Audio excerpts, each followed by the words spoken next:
बघूया कसं आपण घ्यायचं ते. यातला पहिला प्रश्न आहे, की स्फुट अभंग 18 मध्ये समर्थांनी सांप्रदायी जनांसाठी सांगितलेली लक्षणे सांगा आणि यातील कोणती लक्षणे तुम्ही आचरणात आणता ते लिहा. 2 प्रश्न आहेत त्यामध्ये. आधी तुम्हाला अभंगात कोणती लक्षणं सांगितली आहे, ते लिहायचं आहे आणि त्यातली तुम्ही काय आचरणात आणू शकता. तर दुसरा प्रश्न तुमचा स्वतःसाठी आहे, की त्यातली तुम्ही कोणती लक्षणं स्वतः आणताय तुमच्या आचरणामध्ये. तर हा प्रश्न साधारण सोपी आहे तसा पाहिला तर. कारण आपल्या नेहमीच्या वाचनात येणारी ही लक्षणे आहेत. 20 लक्षणांचं वर्णन केलेलं आहे त्याच्यामध्ये. 20 लक्षणं लिहिणे, वाचणे, अर्थ जाणून घेणे म्हणजे समजून-उमजून वाचणे, अर्थांतर म्हणजे. मग आशंका दूर करणे आहे. आपल्या मनामध्ये अनेक शंका येतात, आपण वाचन करतो तेव्हा, की हे असं का म्हटलं असेल समर्थांनी? तर त्या शंकेचं निरसन करणे, हे पण एक लक्षण म्हटलेलं आहे. आणि त्याला नंतर प्रचितीचा अनुभव घेणे. समर्थांचं तर सुरुवातीला आपण दासबोध वाचला असेल, की पूर्ण त्यांचं लिखाणच आत्मप्रचितीवर आहे. आपण वाचन करतो किंवा काही पाहतो, कुणाचं भाषण ऐकतो, तर त्याची जेव्हा आपण प्रचिती घेतो, म्हणजे आपल्याला त्याचा अनुभव येतो, की हे सांगितलं होतं, ही खरी गोष्ट आहे. आपणही असं वागू शकतो किंवा असं वागलं तर आपलं चांगलं भलं होईल. तर ही प्रचिती, आत्मप्रचिती ज्याला म्हणता येईल आहे, तेच सांगितलेलं आहे एक लक्षण. 5वं लक्षण म्हटलं आहे. गाणे, नाचणे, टाळी वाजवणे, ही अगदी सर्वसामान्य जनांमध्ये असणारी लक्षणे सांगितलेली आहेत या अभंगांमध्ये. आणि त्याच्यामुळे तुम्ही काय त्याच्यात तुमच्या आचरणात तुम्ही आणाल, असा प्रश्न विचारलेला आहे, की तुम्हाला त्यातलं कुठलं तुम्ही रोजच्या वापरात आणता. आता लिहिणं, वाचणं हे तर सगळेच करतात जवळपास रोज. आपण सगळे अभ्यासार्थी आहोत. त्याच्यामुळे आपल्याला हे तर लक्षणं करावेच लागतात. वाचल्याशिवाय, लिहिल्याशिवाय तर स्वाध्याय तुम्ही करू शकत नाही, नाही का? मग त्याच्यानंतर त्यांनी वैराग्य, विवेक याच्यावर पण भर दिलेला आहे समर्थांनी या अभंगामध्ये. विवेक, वैराग्य तर समर्थांच्या जोडीने चालणारं आहे, की ते सगळ्यांमध्ये असायलाच हवं, असं त्यांचं म्हणणं आहे, की विवेकाने वागले तरच वैराग्य तुम्हाला प्राप्त होऊ शकेल. मग लोक राजी राखणे म्हणजे सगळ्यांची मनं जपणे. लोकसंग्रह करणाऱ्याला मुख्य सगळे लक्षणं कुणासाठी असतील हो? तर महंतांसाठी. महंत किंवा शिष्यगण जे समर्थांचे होते, त्यांच्यासाठी ही लक्षणे सांगितलेली आहेत. तुम्ही दासबोधातला 11वा दशक जो आहे, त्याच्यामध्ये अनेक शिकवण दिलेल्या आहेत सगळ्यांना. मुख्य करून महंतांना आहे. महंत लक्षण म्हणून 6वा समाज जो आहे, त्याच्यात ही सगळी लक्षणं वर्णन केलेली दिसतात तुम्हाला. ते तिथे पण लिहिणे, वाचणे, बोलणे असं सगळं त्यांनी केलेलं आहे, की हे महंतांसाठी आवश्यक आहे. आणि म्हणून असा अभंग पण त्यांनी लिहिला, की जेणेकरून तुम्हाला ही लक्षणे समजतील आहे. राजकारण पण एक लक्षण म्हटलेलं आहे 15वं लक्षण. समर्थांचं राजकारण म्हणजे काही आत्ताचं राजकारण नव्हतं. त्यांचं राजकारण फार वेगळ्या धाटीचं होतं, की लोकांना आपल्याकडे वळवणे. समर्थांच्या काळची परिस्थिती किती वाईट होती. तुम्ही वाचलं असेल सगळ्यांनी, की तेव्हा मुस्लिम राज्य होतं. सगळे यवनांचे अत्याचार लोकं सहन करत होते. पूजापाठ करणे पण कठीण होते. सगळा समाज जो झाला होता तो मृतवत झाला होता. अहो, समोर कोणत्या बाईला मारत होते, पळवून नेत होते. पण लोकं आपल्या भीतीने चुपचाप बसत होते. अत्याचार बघत होते नुसते. इतका तो शंड झाला होता समाज. तर अशा लोकांना पुन्हा भक्ती मार्गाला आणणं, त्याच्यासाठी जे प्रयत्न करणं आणि ते अत्यंत सावधपणे राजकारणी म्हणजे त्या राज्य करणाऱ्या लोकांना कळू न देणं, हेच त्यांचं राजकारण होतं.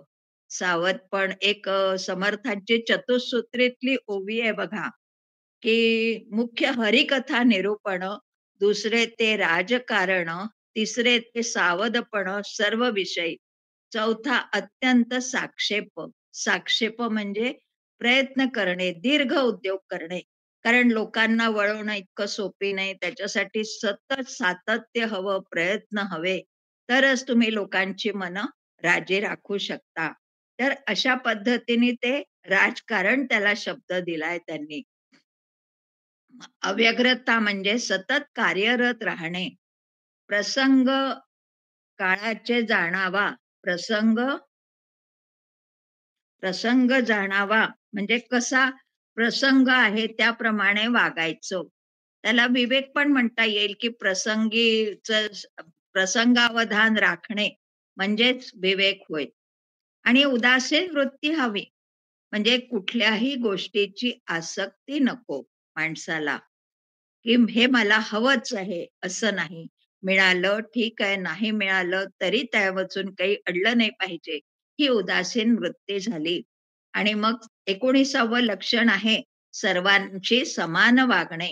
म्हणजे लहान मोठा, गरीब श्रीमंत हे सगळे एकसारखे मानून सगळ्यांशी समान वागणे. हे 19वं लक्षण घेतलं आहे.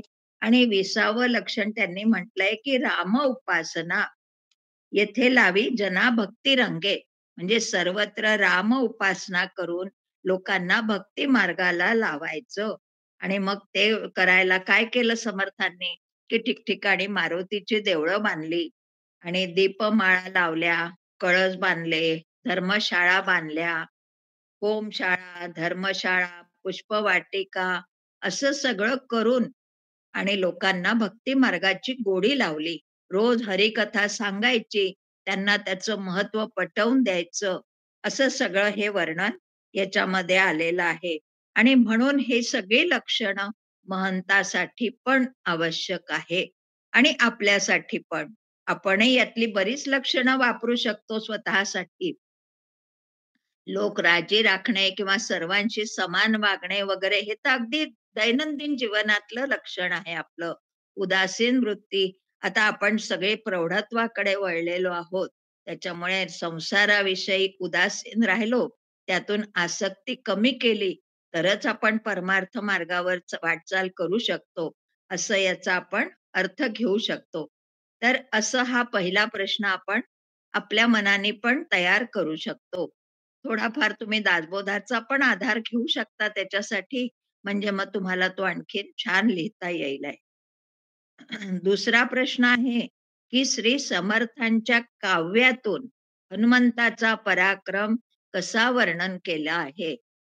हा प्रश्न खूप सगळ्यांना बुचकळ्यात टाकतो. खूप जण भीमरूपी मधलं वर्णन लिहितात हनुमंताचं, कोणी सुंदरकांडातलं लिहितात. पण हा काव्यातून विचारलेला आहे. म्हणजे समर्थांनी जे सुरुवातीला 50 अभंग समर्थांचे दिलेले आहेत, त्याच्यातला 5वा अभंग जो आहे, तो मारुतीच्या पराक्रमाचं वर्णन करणारा आहे. काय सांगो मी या मारुतीचे बळ, गिळिले मंडळ मार्तंडाचे. सर्वांना मारुतीची कथा माहिती आहे, की त्यांनी जन्म झाल्याबरोबर भूक लागली म्हणून सूर्यालाच गिळायला उडी घेतली होती, धाव घेतली होती. मार्तंड हे सूर्याचं नाव आहे. तर सूर्य गिळला होता बालपणी आणि मग लंकेचे दहन केले, जानकीचा शोध लावला, असे अनेक पराक्रम याच्यामध्ये त्यांनी वर्णन केले आहे. देवादिका रणी पिटिले, पिटिले राक्षस विध्वंसिले बन. म्हणजे त्यांनी राक्षसांनाही मारलं. लंकेमध्ये जो पराक्रम केला तो फार जोरदार केला. सिंधू ओलांडूनी केला. एवढा मोठा समुद्र कोणी ओलांडू शकत नव्हता. तो मारुतीने 100 योजने समुद्र एका याच्यात ओलांडून गेला होता. तर असे सगळे त्यांनी मारुतीचं वर्णन केलेलं आहे. काही भागवतातल्या कथा पण आलेल्या आहेत याच्यात. जसं कालनेमीचा राक्षस वधीला जेव्हा द्रोणाग्रीने आणायला गेला हनुमान, तेव्हा कालनेमी राक्षसाने त्याचा मार्ग अडवण्याचा प्रयत्न केला. तेव्हा कालनेमी राक्षसाचा पण वध केला मारुतीने. आणि मग पुढे लक्ष्मणाला जीवदान मिळाले त्याच्यामुळे. आणि मग पाताळात जेव्हा राम लक्ष्मणाला नेलं, तेव्हा पण तिथे जाऊन त्यांचा वाचवलं. मारुतीच गेला होता आणि त्याने देवीला बळी देणार तेव्हा राम-लक्ष्मणांचे प्राण वाचवले होते. आणि स्वामींसाठी प्रत्येक वेळी हनुमंतांनी उडी घेतलेली आहे. खूप ठिकाणी आपण वाचतो, की भगवंत आपल्या भक्तासाठी उडी घेतो, पण मारुती त्याला अपवाद आहे, की त्याने अनेक वेळी आपल्या स्वामीला संकटातून वाचवलेलं आहे. त्यानंतर आहे जानकीला तो म्हणतो, की नगरच उचलून नेतो, तेव्हा ती नाही म्हणते, की नाही तसं करायचं नाही. कारण कुंभकर्णाचा नंदनू पण मारतो तो आणि जानकी म्हणते, की "तू मला उचलून नेलं तर नाचक्की होईल, की माझा नवरा काही करू शकत नाही का? पराक्रम नाही का?" अशा पद्धतीने त्याचं खूप सुंदर वर्णन केलेलं आहे. मग संधूतीरी गरुडाचा गर्वहरण केला. त्यानंतर कृष्णनाथाचा पण गर्वहरण केला. अर्जुनाचे पण गर्वहरण केला. या भागवतात आलेल्या कथा आहेत सगळ्या. तर थोड्याफार तुम्ही भागवतात वाचून घेऊ शकता. दुंदुभीचा गर्भहरण झाला. रामाचा दास आहे म्हणून मारुती चिरंजीव आहे असं शेवटी म्हटलेलं आहे त्यांनी. रामदासी नाही जन्म मृत्यू. रूप वज्र देही पुच्छ वज्र तेही. रामदासी नाही जन्म मृत्यू म्हणजे तो रामाचा दास आहे म्हणून त्याला चिरंजीव पद मिळालंय. जन्म मृत्यूचा फेरा त्याचा चुकलेला आहे. असं हा अभंग 5वा मध्ये तुम्हाला हे सगळं वर्णन करता येईलय. त्यानंतर आहे 3रा प्रश्न, जुनाट पुरुष यातील पिता कन्या यांचे रूपक तुमच्या शब्दात मांडा लिहिलेलं आहे. आपल्या शब्दात मांडायचं आहे. तर याच्यामध्ये सुरुवातीलाच त्यांनी म्हटलेलं आहे, की जुनाट पुरुषाची ही कथा नेमस्त मेळवी परमार्था. मग जुनाट पुरुष कोणाला म्हटलंय समर्थांनी? तर परब्रह्माला, जो आद्य आहे, अनादी आहे. आपल्याला माहिती आहे, की आपण जे वंशज आपले कोण असतात, ते एक पूर्वज असतो आणि त्यापासून आपली वंशावळी चालू होते. प्रत्येकाच्या घराण्याला वंशावळी असतेच असते. सगळ्यांना माहिती असतेच असं नाही. आजच्या पिढीला तर जरा कठीण आहे. पण आपल्या पिढीला ही माहिती असते, की प्रत्येक घराण्याला ही वंशावळी असते. तर हे जग सगळं कोणी निर्माण केलं? तो आदिपुरुष आहे आपला. त्याच्यापासून हे जग निर्माण झालेलं आहे. आणि ती कथा सगळ्यांना माहिती आहे, की सृष्टीची निर्मिती कशी झाली. त्या परब्रह्माला अहम ऐसे स्फुरण झाले आणि त्यांनी मायाची निर्मिती केली आणि त्या मायेने हे सगळं जग निर्माण केलं. मग त्यांनी जर मायेला निर्माण केलं तर ती कोण होईल? तर त्याची कन्या होईल. आणि जो जग निर्माण करतो तो आपला पिता आहे. जगतपिता ज्याला आपण म्हणतो, असा तो जगतपिता आहे आणि तो मूळ पुरुष आहे. म्हणून त्याला जुनाट पुरुष असंही म्हटलेलं आहे. आणि मग ती मूळ माया कशी असते, की ती आपला खेळ मांडते. जसं उतरंडीच्या खेळाप्रमाणे ती विश्वाची रचना करते. जसं भातुकलीचा खेळ मांडते, मोडते एखादी कन्या, तशाप्रमाणे ही माया हा खेळ मांडते. आपल्याला एखाद्या मोठ्या भांड्यामध्ये अनेक पृथ्वीसारखे लहान भांडे आहे आणि त्याच्यामध्ये ती कोट्यावधी जीव निर्माण करते. फक्त मनुष्यच नाही, तर हे किडा, मुंगी, श्वापद सगळ्यांना, सगळ्या चारी प्रकारच्या प्राण्यांना, उद्भिज, स्वेदज, अंडज सगळे प्रकारचे ती त्याच्यात निर्माण करते. ही मायेची निर्मिती आहे आणि म्हणून ती सगळे साठवून ठेवते आणि तिचा पुत्र जो आहे काळ. काळ कोण असतो? यमाचा काळ असतो. काळ घेऊन जातो माणसाला. माणसाचा जीव नेतो. तर तो काळ येतो आणि तो सगळ्या तिच्या उतरंडीचा नाश करतो. म्हणजे सगळा प्रलय आणतो. तर याच्यामध्ये समर्थांनी जगाची उत्पत्ती झाल्यावर ती स्थिर असते, लगेच नाही तिचा नाश होत. स्थिती आणि मग लय याचं वर्णन समर्थांनी या पिता, पुत्र आणि पिता, कन्या आणि पुत्र असं ब्रह्मा, मूळ माया आणि काळ अशा तिघांच्या रूपकातून आपल्याला सोप्या भाषेत समजावून दिलंय की कसे जगाची निर्मिती होते आणि कसा तिचा लय होतो. आपल्याला समर्थांचं एक वैशिष्ट्य आहे की एखादा विषय ते वेगळ्या वेगळ्या पद्धतीने आपल्याला समजावून देतात आणि त्याच्यामुळे तो समजायला सोपी जातो असं आपण म्हणू शकतो की हे वेगळ्या वेगळ्या पद्धतीने ते सांगतात की एका ठिकाणी त्या रूपकामध्ये पिता हाच तिचा पती पण आहे असं पण म्हटलेलं आहे. कारण त्या पतीला ती जन्माला घालून तीच त्याची आई पण होते, पत्नी पण होते.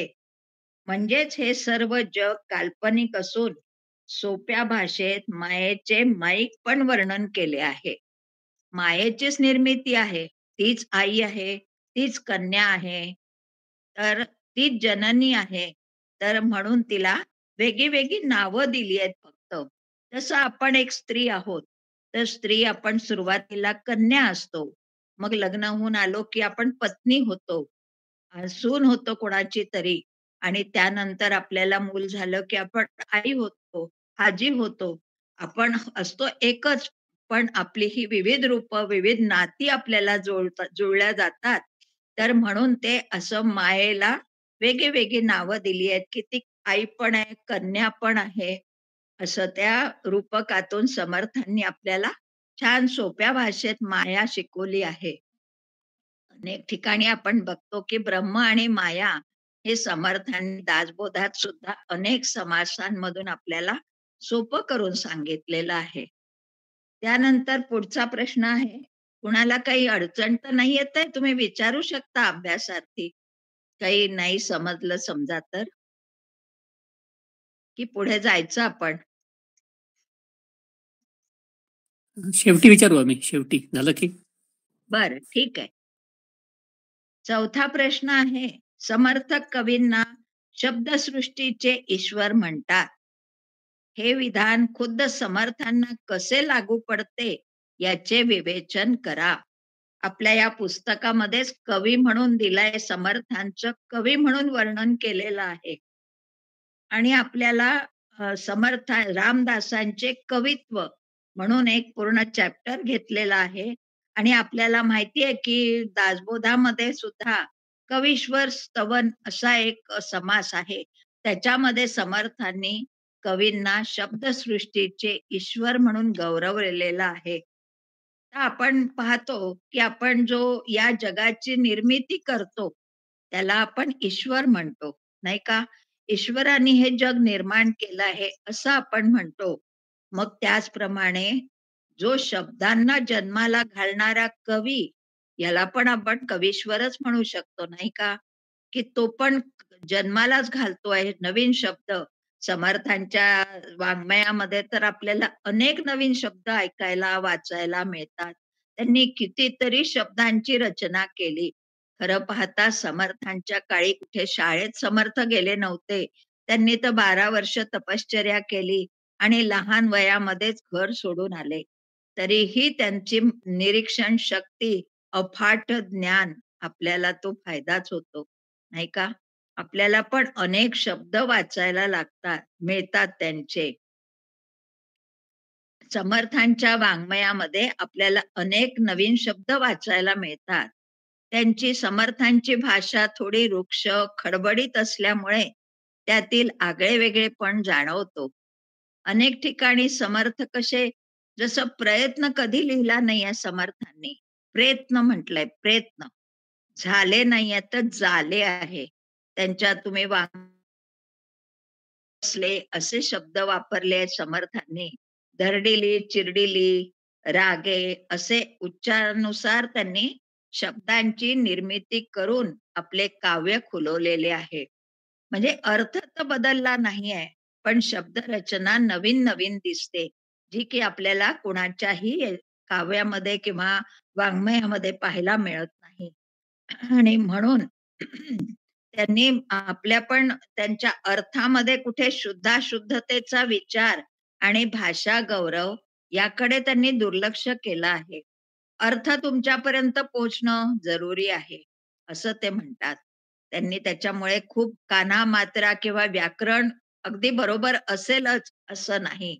पण तरीही समर्थांचं संपूर्ण वाङ्मय जर आपण पाहिलं, एवढा मोठा दासबोध लिहिलाय त्यांनी 7,000 ओव्यांच्या वर आहे. पण प्रत्येक ठिकाणी यमक जुळवलेला आहे. कुठेही तुम्हाला वेगळे शब्द दिसणार नाही. तर असे नवीन-नवीन शब्दांची निर्मिती त्यांची आपली पाहायला मिळते.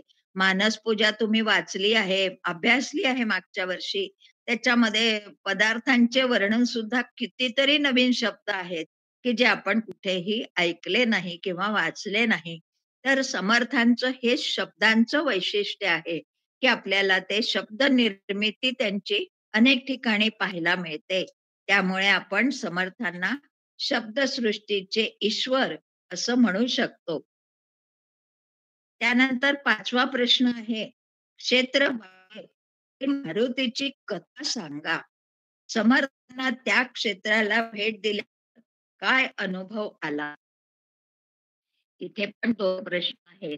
आधी बाहेरच्या मारुतीची कथा सांगायची आहे, की तो कसा स्थापन झाला आणि मग त्यानंतर समर्थ तिथे गेल्यावर त्याचा वेगळा अनुभव आला, असं मला तर मारुतीमध्ये तुम्ही मारुतीने लिहिले नाही, पण 11 अध्यायाच्या आहे मारुती तो. हे गाव म्हणतात त्याला. गोवा आहे. गाव आहे. तिथे समर्थ मारुती स्थापन केला आहे. ज्या कारणासाठी तिथे मारुती आहे, त्याला असं नाव पडलं. तर म्हणतात की राम म्हणत असले होते, की बघा नदी महादेवाला बसते. आणि ती रामाच्या पदस्पर्शासाठी धावून आली. राम तर ध्यानाला बसले होते. त्यांचं लक्ष नव्हतं, की नदी आपल्याला घेऊन येते आहे. पण मारुतीने 2 हात पसरून तिला 2 भागात पाडले. 2 भाग केले तिचे असे आडवे हात धरले, म्हणजे मधोमध राम बसले होते तिथेच बेट तयार झालं आणि आजूबाजूने नदीच्या 2 भागामध्ये प्रवाह झाला.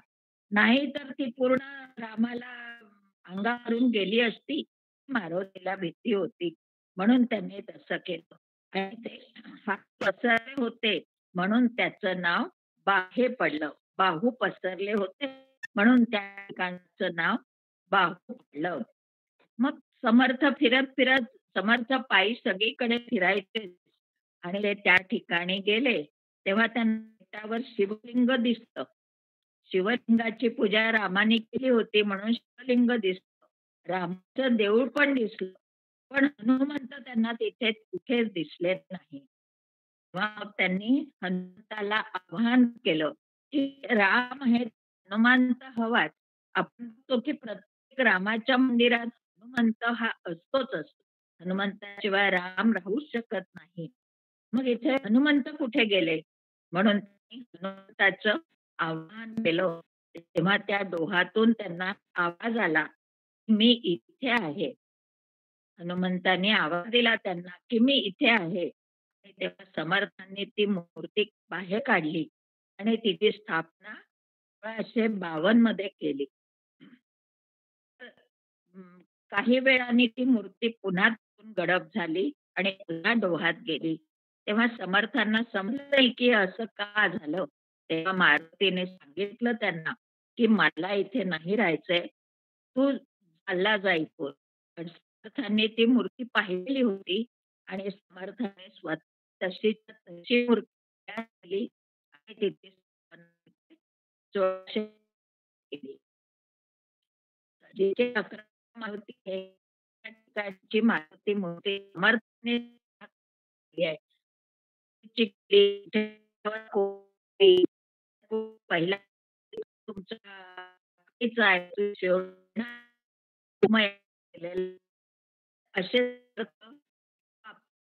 कलाकार म्हण- सुंदर मूर्ती घडवते. ते- त्याने ती पण केली आणि ते त्यांनी विमल स्वराची रचना केली. मग 13 स्तोत्र आहे त्याचं हे 12वं स्तोत्र आहे. आणि त्यात तर मग परत वाढेल. म्हणजे त्याचा आधार घेऊन तुम्ही हा प्रश्न करू शकता. रघुनाथ वैकुंठाला गेल्यावर मारुती त्यांचे कार्य करतात म्हणून इथला मारुती जागृत आहे. तो नवसाला पावतो असं म्हणतात आणि म्हणून त्याला 11 मारुतींमध्ये स्थान आलेलं आहे. त्यानंतर 6वा प्रश्न आहे. सुंदरकांडात समर्थांनी मारुतीने लंकेत केलेल्या विध्वंसाचे विवेचन करा. साधकचा स्वाध्याय जो आहे ना, साधक परीक्षाच मारुतीच्या वर्णनाने परिपूर्ण आहे. प्रत्येक ठिकाणी आता सुंदरकांडात मारुतीच आहे, त्यानंतर तुमच्या काव्यातील हनुमंतच आहे आणि या 11 मारुती याच्यात हनुमानच आहे. त्याच्यामुळे प्रत्येक ठिकाणी तुम्हाला मारुतीच दिसतील आहे. तर सुंदरकांडामध्ये सुंदरकांड खूप सुरेख आहे. आधी पण मला वाटतं एक अध्यायामध्ये तो प्रश्न आलेला आहे सुंदरकांडाचा. हो. 3ऱ्या स्वाध्यायामध्ये होतं की सुंदरकांडाचे वैशिष्ट्य सांगा. असा होता तो प्रश्न. आता याच्यामध्ये पराक्रमाचं वर्णन विचारलेलं आहे. तर खूप काही पाहिलेलं आहे की सुंदरकांडामध्ये काय केलं मारुतीने. रामायण पाहिलंय, रामायण खूप सगळ्यांनी वाचलेलं आहे. पण समर्थांचं सुंदरकांड जे आहे, समर्थांनी रामायणाचे 2च कांड लिहिले, सुंदरकांड आणि युद्धकांड. तर याचं वैशिष्ट्य म्हणजे त्यांनी हे मारुती पोचल्यावरचं वर्णन जास्त केलेलं आहे, आधीचं वर्णन नाही. आणि तिथे तो काय पराक्रम करतो, पुच्छ केतुनी करतो, म्हणजे त्याच्या शेपटीने करतो. तर शेपटीचा पराक्रम त्यांनी सुंदर वर्णन केलेला आहे. तर लंकेत जेव्हा प्रवेश करतो मारुती, तेव्हा तो बघतो की सगळे देव बंदी खाण्याच्या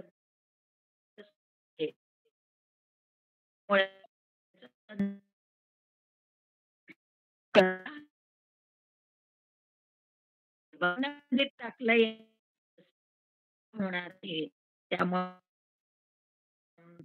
त्याला खूप राग येतो. आता सचोट वाटतो. त्याला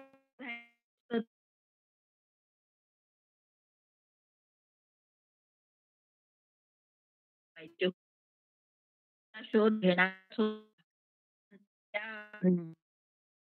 तोच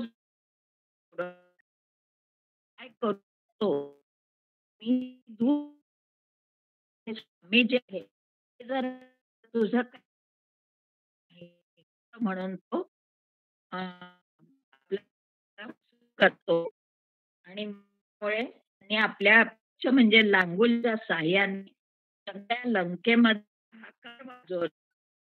ते आधी तर सगळ्या शहरांमध्ये फिरतं ते शेपूट वगैरे असं वर्णन आहे की त्यांना समजतच नाही, दिसत कोणी नाही, ते शेपूट फिरून राहिलाय. कारण त्या तिला हे असतं की शेपूट लहान मोठं तो स्वतः करू शकत असतो.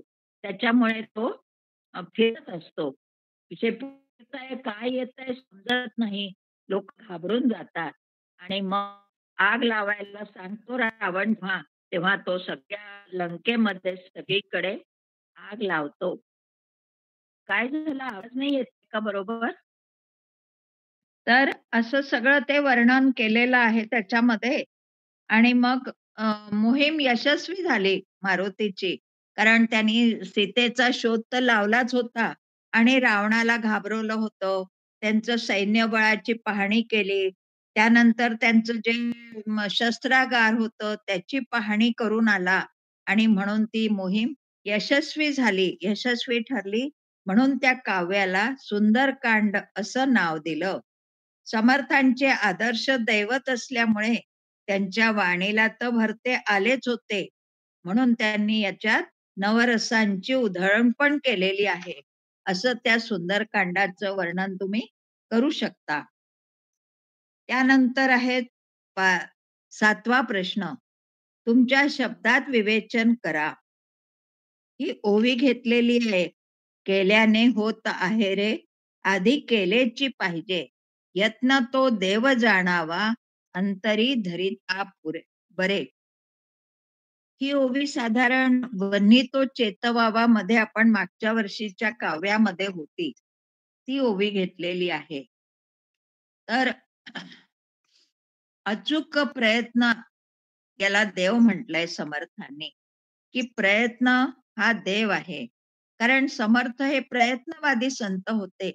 आधी केले मग सांगितले असा त्यांचा दंडक होता.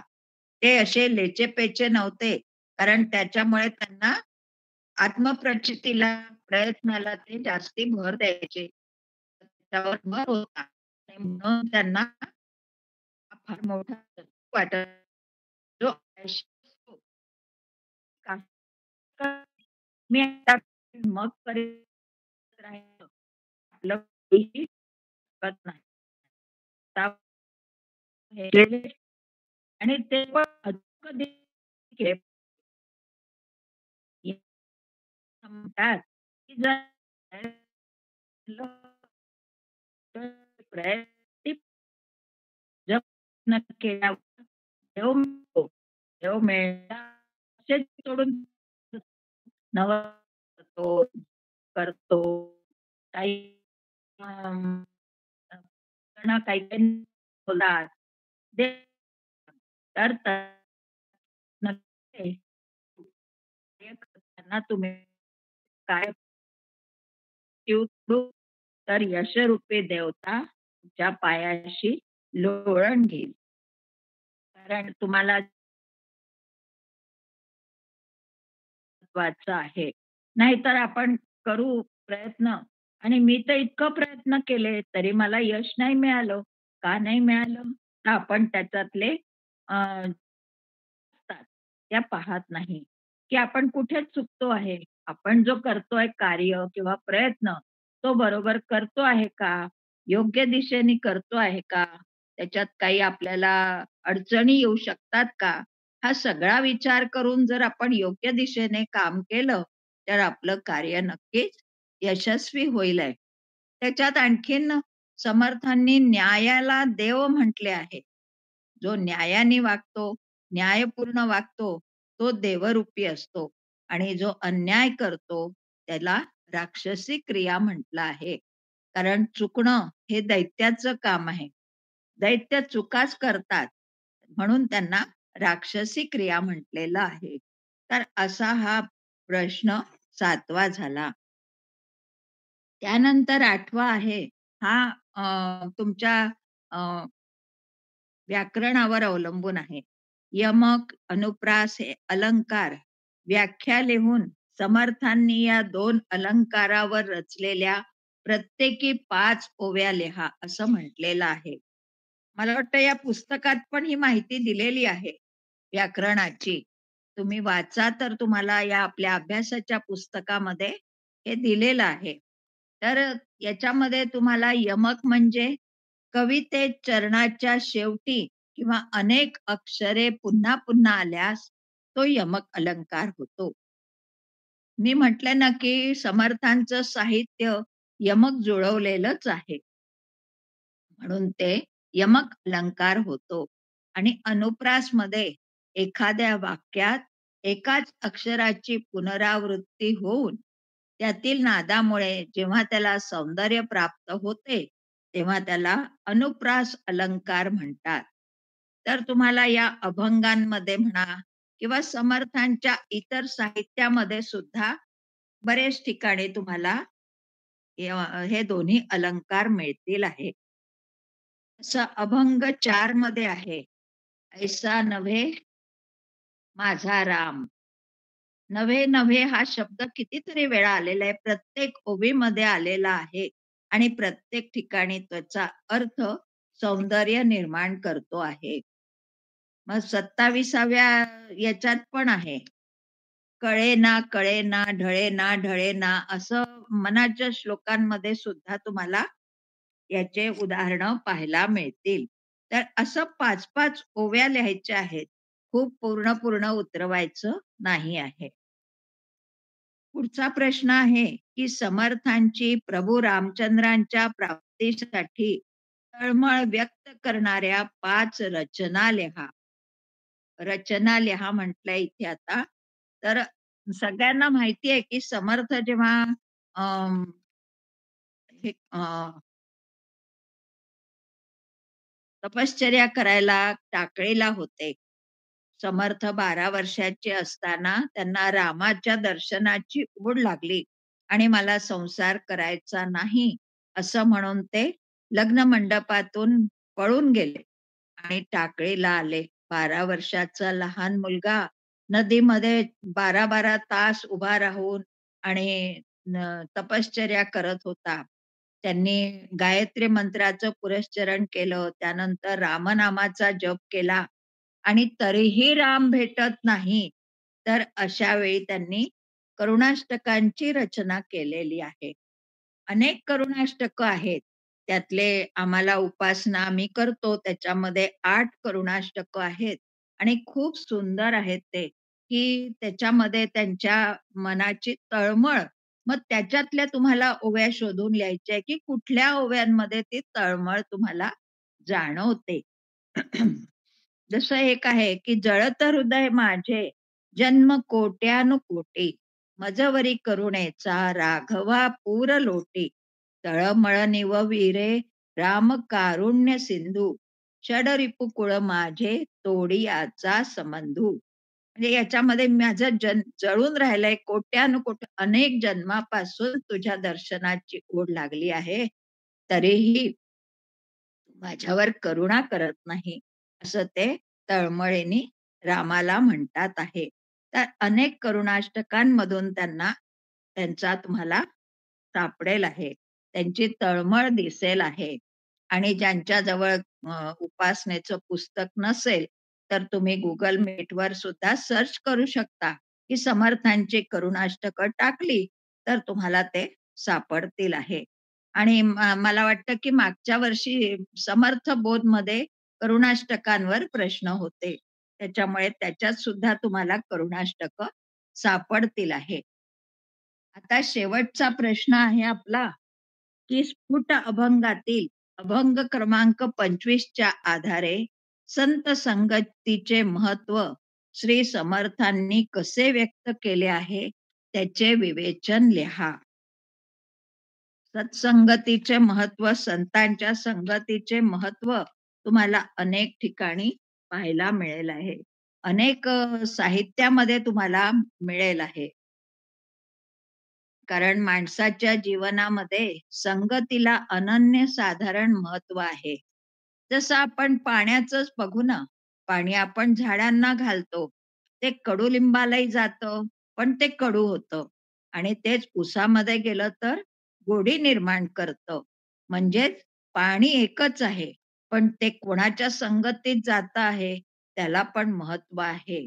तसंच चंदनाच्या लाकडांच्या मुळीत साधं लाकूड आपण बांधलं तरीही त्याला चंदनाचा सुगंध लागतो आणि साधूच्या संगतीत पण साधूच होतो असं म्हटलं आहे. कस्तुरीच्या मातीत कस्तुरीच होते माती पण मग साधू साधू संतांच्या संगतीत ध्यान लावून बसलो तर जळी स्थळी देवच दिसतो. कारण संतांच्या संगतीमध्ये त्यांना देवाचं ध्यान लागलेलं असतं. तसंच आपण त्यांच्या संगतीमध्ये बसलो तर आपल्यालाही भगवंताचं, देवाचं ध्यान लागेल आहे. समर्थ म्हणतात, की वैकुंठीचा राणा देखील संत साधू सज्जनांचा सन्मान करतो. मग आपण सामान्य जनांनीही सत्संग धरावा असं शेवटी म्हटलेलं आहे. तर सत्संगतीचं महत्व अनेक ठिकाणी तुम्हाला मनाच्या श्लोकांमध्ये पण सत्संगतीवर खूप छान आहे. संग कसा धरावा आपल्याला माहितीये की तरुण वयामध्ये कॉलेजमध्ये वगैरे मुलं जातात, तेव्हा आई-वडील, पालक थोडे धास्तावलेले असतात, की आपल्या मुलांना कशी संगत मिळेल. जर छान संगत मिळाली, तर त्या मुलांचं सोनं होतं आयुष्याचं. ते छान पास होतात, चांगल्या मार्गाला लागतात. पण न जाणो कारण ते निसर्ड वय असतं, तर वाईट संगत मिळाली, तर त्या मुलांचं नुकसान होतं. म्हणून सत्संगतीला फार महत्व आहे, असं सगळ्यांनी सांगितलेलं आहे. सत्संगती त्यातल्या त्यात चांगली. सत म्हणजे चांगली. चांगली संगती असणं हे केव्हाही चांगलंच असतं. तर अशा पद्धतीने आपण हा 4था स्वाध्याय केलेला आहे. याच्यात कुणाला काही अडचण असली तर तुम्ही विचारू शकता. म्हणजे ते नाही समजलं असेल तर आपण पुन्हा घेऊ शकतो. मृणालताई, बाहेरच्या हनुमंताची कथा जेव्हा तुम्ही सांगितली, ऐकू हां. येतंय का? हो, हो. हां. येतंय. हां, तर शेवटी तुम्ही सांगितलं, की समर्थांनी ती मूर्ती डोहातनं काढून त्याची स्थापना केली. हां. त्याच्यानंतर काय सांगितलं, ते हनुमंत पुन्हा निघून गेले डोहात? पुन्हा निघून गेले डोहात आणि हां, समर्थांनी ती मूर्ती पाहिली होती, की हां, कशी आहे ती. तर हां. त्यांनी तशीच्या तशा मूर्तीची रचना केली आणि तिथे त्याची स्थापना केली आहे हां, 1652 मध्ये. हां. सन म्हणजे 1652 मध्ये. म्हणजे तर त्यांनी सम रचना स्वतः करून तयार स्वतः स्थापन केली. हो, हां, हो. तो भाग तर ऐकू नव्हता. समर्थांच्या 11 मारुतीचं हे वैशिष्ट्य आहे, की हो, प्रत्येक ठिकाणचा मारुती त्यांनी स्वतः तयार केलेला आहे. हो, यावरून आपण एक आणखीन समजू शकतो, की समर्थ एक सुंदर मूर्तिकार पण होते. हो, कारण त्यांनी प्रत्येक ठिकाणी केली 1100 मठ स्थापन केले आणि प्रत्येक ठिकाणी मारुतीची स्थापना केली आहे. आणि हो, तिथे महंत आणि बलोपासना सुरू केली आहे. समर्थांचं कार्य अफाट आहे आणि हो, आपण त्याचा प्रचार प्रसार करायला हवा, हे पण तेवढंच खरं. कारण हो. अनेक आनंद मिळतो यांच्या अभ्यासामध्ये. आपलं ज्ञान तर वाढतंच, पण आपल्याला जो आनंद मिळतो तो वेगळाच आहे, नाही का? हो, अगदी खरं. Thank you. हां. आणखीन कोणाला काही विचारायचंय?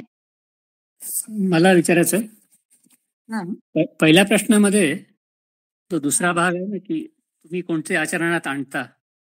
बरोबर. त्याच्यामध्ये दोन आहेत, एक तर विवेक आणि दुसरं उदासीन प्रवृत्ती. बरोबर. तर हे आपण प्रयत्न तर करतो, पण आपल्याकडून होतं की नाही हे तर माहिती नाही. म्हणजे ना, पण हे आपण लिहू शकतो का, की आम्ही आचरणात आणतो? हो, हो. ते तुमच्यासाठी आहे तो प्रश्न, की तुम्ही कोणती लक्षणं तुम्हाला आवडतात आहे किंवा तुम्ही आचरणात आणता, ते हां. लिहा असं लिहिलंय. आणू हो. शकतो नाही, आणता आहे नाही, पण सध्या असं ते आणण्यात आम्ही विचारलंय. म्हणजे यशस्वी होतो की नाही हे आम्हाला माहिती नाही ना. आम्ही प्रयत्न करतो म्हणजे. प्रयत्न करतो. हो. तर ते तसं चालतं लिहू ना. शकता तुम्ही, की हे आचरणात आम्ही आणतो, हां, आणण्याचा प्रयत्न करतो, अशा पद्धतीने लिहू शकता. हां. आहे की कारण नाही? कारण उदासीन म्हणजे थोडंसं एकदम त्यांना वाटायचं की स्वतःला संत समजतो का माणूस? नाही, मी म्हटलं ना, की उदासीन वृत्ती म्हणजे कसं, की आपली देहासक्ती, संसारासक्ती थोडी कमी करणं. हो. पूर्ण जाऊ शकत नाही, कारण आपण संसारिक लोकं आहोत. त्याच्यामुळे त्याच्यातून आपलं मन हळू-हळू बाहेर काढणं आणि मग हे कुठेतरी असं रमवणं, तर हं. ती आपण त्याच्यातून आसक्ती कमी करू शकतो. बरं, बरं. हां, हां, ठीक आहे, ठीक आहे. हां. आणि दुसरा प्रश्न होता प्रश्न 9 जो आहे त्याच्यात रामचंद्रांच्या प्राप्तीसाठी तळमळ व्यक्त करणाऱ्या 5 रचना लिहा म्हणजे ते निर्गत रचना लिहा लिहिलेलं आहे का? म्हणजे पूर्ण नाही लिहायच्या आहे. कारण खूप त्यातल्या मोठं आहे. जसं आता करुणाष्टक आहे. हां. पहिलं अनुदिनी अनुतापे करुणाष्टक 15 श्लोकांचं आहे. हो. तर त्यातला एखाद 2 श्लोक तुम्ही घेऊन लिहू शकता, की ज्याच्यात बरं, तुम्हाला खरंच तळमळ दिसते आहे बरं, समर्थांची. बरं. अच्छा. आहे पूर्णच करुणाष्टकांमध्ये तळमळ आहे. पण तुम्ही एवढे पूर्ण उतरवत राहिले तर खूप मोठं उत्तर होईल, नाही हो. का? हो. आणि मुख्य त्याच्यामध्ये तुम्हाला काय जाणवली तळमळ, हे तुम्ही लिहिलं तर जास्ती छान उत्तर होईल आहे, अच्छा नाही 5 का? अच्छा 5 रचना केल्याच्या म्हणजे त्यातलं निवडक. हां, हां, हां. हो, हो. करुणाष्टकातल्या 5 रचना लिहा. आणखीन ठीक आहे. कुठे तुम्हाला सापडलं, तर हो, ते हो. पण घेऊ शकता तुम्ही. हां, अच्छा, अच्छा. हां, हां. ठीक आहे. चालेल. हां. हो, हो. आणखीन आणि एक कोणाला काही? जनरल प्रश्न असा आहे की 10 मार्काचा प्रश्न असतो तर साधारण किती पानं लिहायची? कारण नेहमी काय होतं की असं वाटतं की आपण खूप कमी तर लिहित नाही किंवा खूप जास्त तर लिहित नाही, असं नेहमी प्रश्न पडतो. आपल्याला जो पेपर दिलेला आहे तर 1 ते 1.5 पेज पाहिजे उत्तर. अपेक्षित आहे की तेवढ्या ह्याच्यात तरी पाहिजे. आता जसं 2 बहुतेक याच्यामध्ये 2 उपप्रश्न आहेत प्रत्येक प्रश्नामध्ये. तर तुमचं 2 पान तर होऊ शकतं ना. 5-5 प्रश्नाचा 1 प्रश्न म्हटला तर 10 मार्कांचे 2 प्रश्न आहेत. तर तुमचे 1-1 पेज तर पाहिजेच की नाही. म्हणजे 2 पेजचं उत्तर तर अपेक्षित आहे. ठीक आहे. आणि तेवढं तर आता जसं समर्थ बोधला थोडं नवीन असतं, पण साधकला कसं तुम्हाला थोडा तरी अनुभव आलेला आहे परीक्षेचा. त्याच्यामुळे तुम्ही वाढवू शकता. आपण समर्थ बोध मधले घेऊ शकतो काही, काही मनाच्या श्लोक मधलं घेऊ शकतो, काही दासबोधातलं घेऊ शकतो याच्यामध्ये, आहे की नाही? मी म्हंटले ना पहिल्या प्रश्नात तुम्ही दासबोधाचं 11व्या दशकात खूप सुंदर दिलंय विवेचन.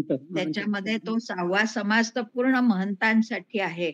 तर अनेक तुम्हाला लक्षणं यातली त्याच्यामध्ये सापडतील आहे. तुम्ही घेऊ शकता ती. हा. थँक्यू. हो. आणखी कोणाला काही? म्हणजे हा प्रश्न आहे समर्थांच्या काव्यातून हनुमंताचा पराक्रम कसा वर्णन केला आहे. तर तुम्ही म्हणे की फक्त अभंगामधलंच लिहायचं, पण अख्खी सुंदरकांड, आरत्या हे पण तर काव्यच आहे ना त्यांचं. मग ते नाही लिहायचं का? किंवा थोडक्यात जर एक ओळीत लिहिलं त्याचं तर हरकत नाही. पण याच्यामध्येच तर या काव्यामध्ये, या अभंगामध्येच तुम्हाला अनेक कथा लिहू शकता तुम्ही. त्यात भागवतातल्या कथा आलेल्या आहेत. द्रौपदीचं गर्भहरण आलेलं आहे. त्यानंतर म्हणजे महाभारतातली कथा झाली ती. अर्जुनाची घेतलेली आहे. तर तुम्ही हेच वाढवू शकता ना. कसं की तुम्हाला भीमरूपी मधलं किंवा सुंदरकांडामधले दुसरे प्रश्न आले आहेत. त्याच्यामुळे तुम्ही ते पण याच्यातच घेतलं तर फार मोठं उत्तर होईल तुमचं.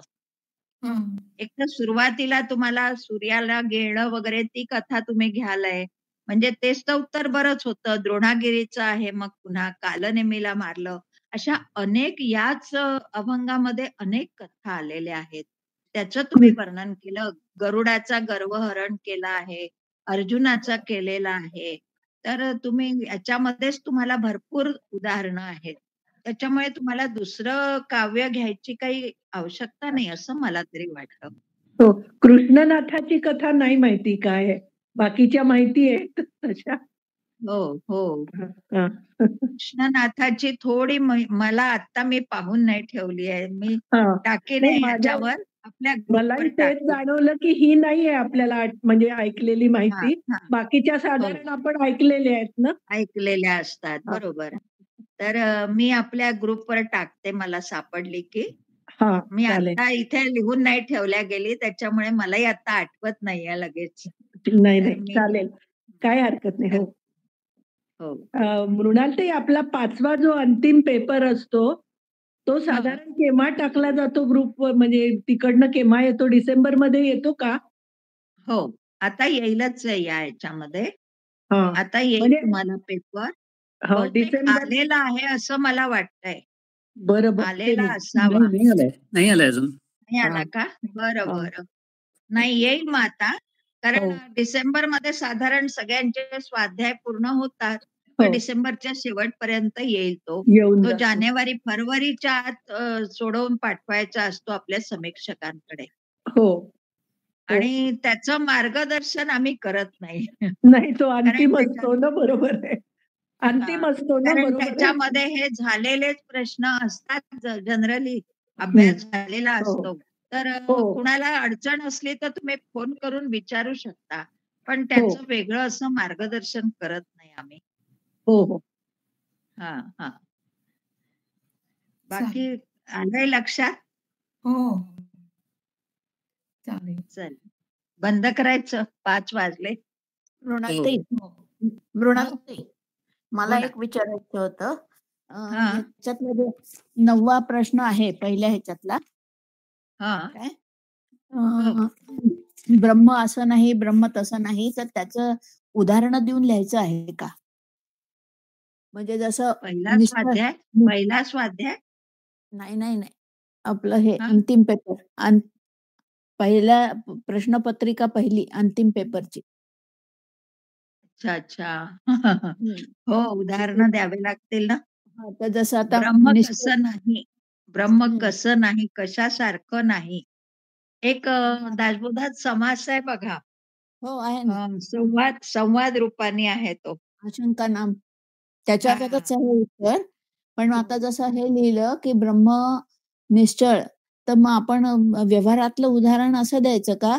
देऊ शकतो का? हा. म्हणजे की हा. एखाद्या बाटलीमध्ये पूर्ण अगदी काठोकाठ पाणी भरलं आणि किती मग ती बाटली हलवली तरी ते पाणी हलत नाही, म्हणजे मग ते जसं निश्चळ तसं ब्रह्म निश्चळ, अशा टाईपचं उदाहरण द्यायचं का? पण पाणी हे निश्चळ आहे का? पाणी नाही, चंचळ आहे. बाटलीत भरलं म्हणून. नाही आणि नाही, तरी पण काठोकाठ ते भरलं चंचळ म्हणून. आहे. त्याला जर थोडस एखादी हवाचा कण मिळाला तर ते हलू शकतं. त्याच्यामुळे हो. पाण्याला आपण निश्चळ नाही म्हणू शकत. निश्चळ अनेक गोष्टी आहेत. तुम्ही उदाहरणं व्यवहारातली देऊ शकता, मग पण हे मी पाण्याचं उदाहरण नाही, बरोबर. नाही, हे एक मी असं नाही. असं हे सांगितलं की अशा प्रकारचे उदाहरणही द्यावी लागतील का? हो, देऊ शकता ना तुम्ही. आपलं म्हणजे त्या याला स्पष्ट करायला उदाहरणं घेऊ शकता. बर, घेता ते येईल. तो प्रश्न लिहितेय सध्या, तर मी म्हटलं अच्छा विचारून घेते. अच्छा अच्छा, सुरू झाली प्रश्नपत्रिका. हो. चालेल. बर, आम्हाला ठीक नाही आहे. आली पण अंतिम पेपरचं काही. नाही आम्हाला पण नाही आली. प्राज्ञा आहे त्यांचं, प्राज्ञाचं सुरू आहे त्यांचं. अच्छा, प्राज्ञा ओके. करतात आहे ना, आता त्यांचं मागच्या वर्षीपासून सुरू आहे. 2 वर्षाचा कोर्स आहे ना, तर त्यांचे 8 स्वाध्याय झाले. आता शेवटचं प्रश्नपत्रिका कधीपासूनच आली आहे ती. सप्टेंबर मध्ये वगैरे येऊन जाते प्राज्ञवाल्यांना, कारण त्यांना 1.5 वर्ष झालेलं असतं तेव्हा.